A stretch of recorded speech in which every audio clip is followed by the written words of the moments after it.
This message is transmitted from a timeline where people finally stopped knocking on closed doors.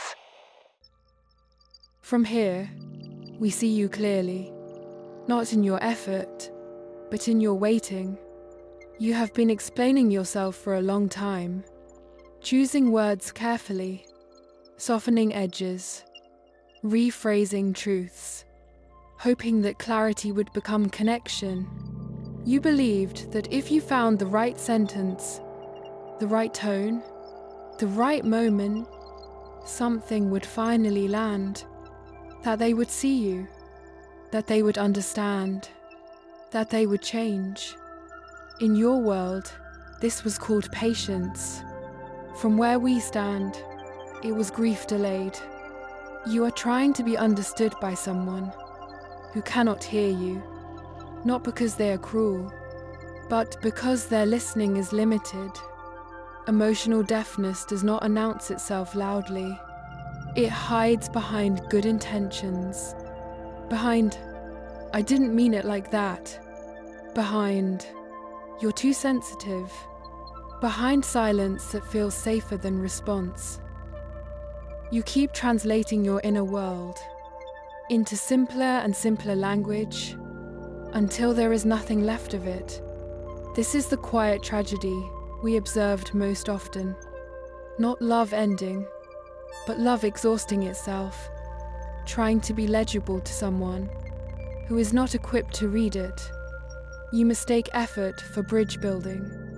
You mistake hope for compatibility. Hope says, maybe one day. Reality says, this is who they are now. In our universe, the shift happened. When people stopped asking, how can I make them understand me? And started asking, what am I sacrificing to keep explaining? Because every explanation costs something. Energy, dignity, self-trust. You begin to doubt yourself, your reactions, your needs, your perception.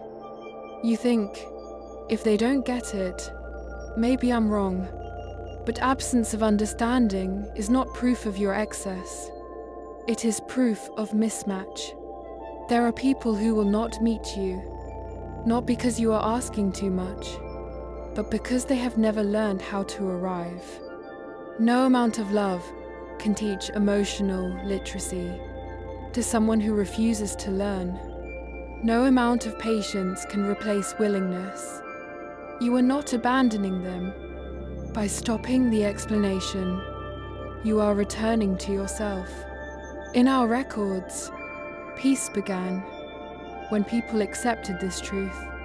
Being understood is not something you earn. By shrinking, connection requires reciprocity, curiosity, presence. If you are the only one translating, it is not a dialogue. It is a performance.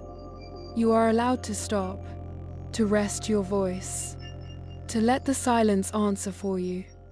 You are allowed to grieve the version of them who might have understood you. Grief is honest. Waiting forever is not.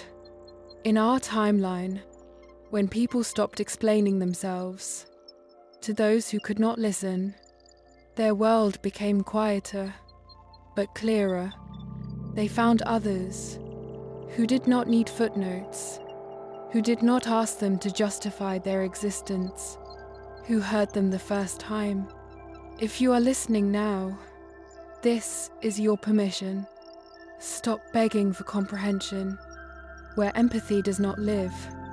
Stop translating your soul into a language no one is trying to learn.